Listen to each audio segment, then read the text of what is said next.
Doon na lang tayo sa inyo kasi. Uy, teka. Uy, di ba best friend mo yan dati? Close na close nga kayo, di ba? Hindi nga kayo mapaghiwalay eh. Bakit parang nakakita kayo ng multo? Sandali, aalis siya? Uy, bakit hindi na kayo nagpapansinan? Nag-swimming din kami, no? Ano, akala nyo kayo lang? De La Cruz! Ano yan?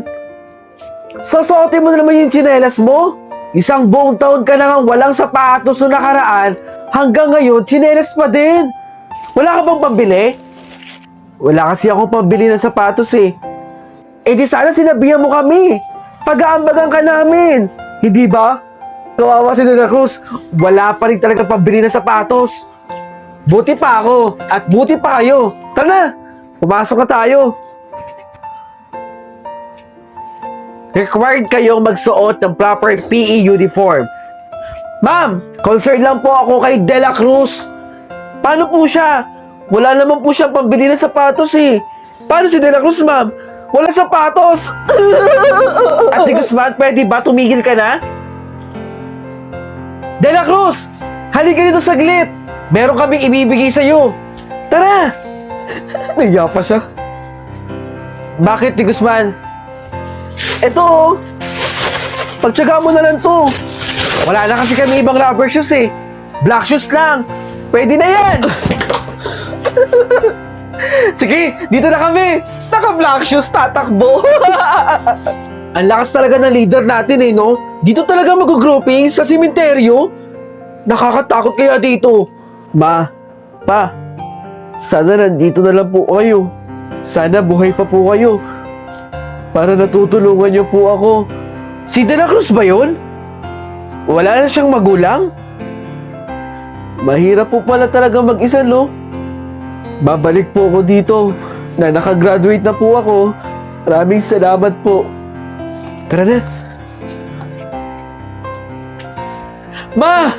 Ano po nangyari sa inyo? Naaksidente kami ng tatay mo. Wala na yung tatay mo.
Yung nakaraan, nagagalingan ko na sa school ko.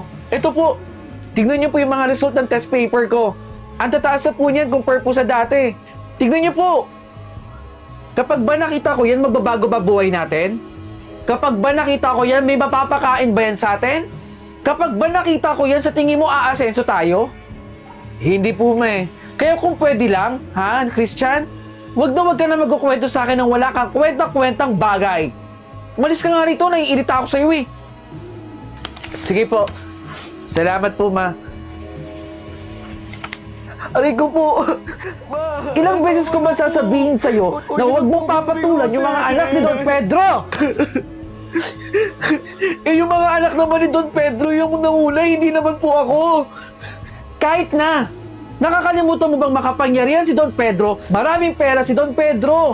Tayo, dukha lang tayo. Ganun na lang po ba lagi? Hindi dapat ako gumante? Sino po ba talagang anak nyo? Sino po ba ako? Eh basta, wag mo nang uulitin to ha. Hindi mo na dapat patulan yung mga anak ni Don Pedro. Nagkakaintindihan ba tayo?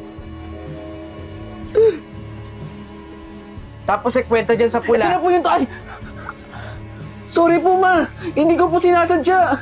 Pasensya na po. Hindi ka nag-iingat. Nakakahiya sa mga bisita natin dito, oh. Hindi ko maintindihan kung bakit naging anak kita.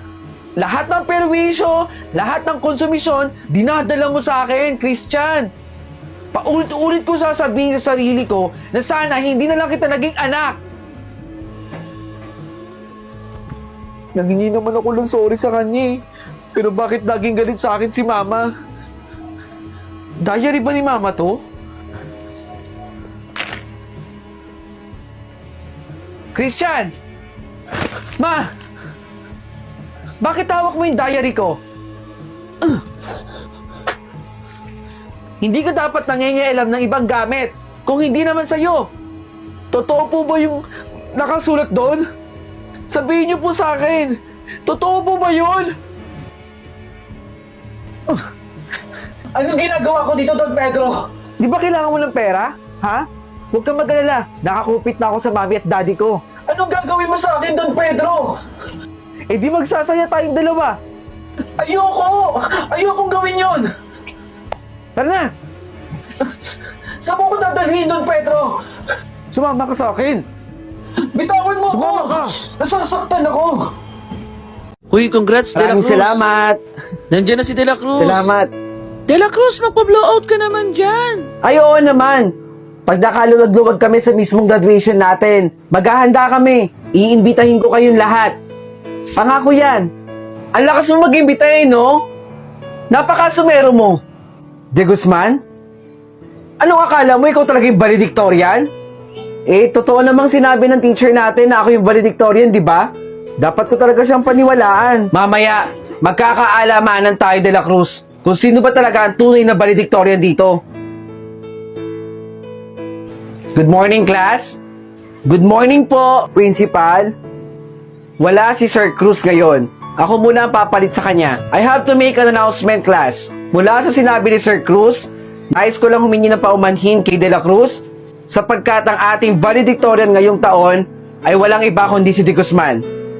Maraming salamat po, principal. Paano po nangyari yun na si De Guzman ang valedictorian? Kahit tingnan niyo po yung mga records ko dito. De La Cruz, narinig mo naman ang sinabi ko, di ba? Si De Guzman ang ating valedictorian. Binabati kita, De Guzman. Principal, gusto ko pong hamunin si De Guzman.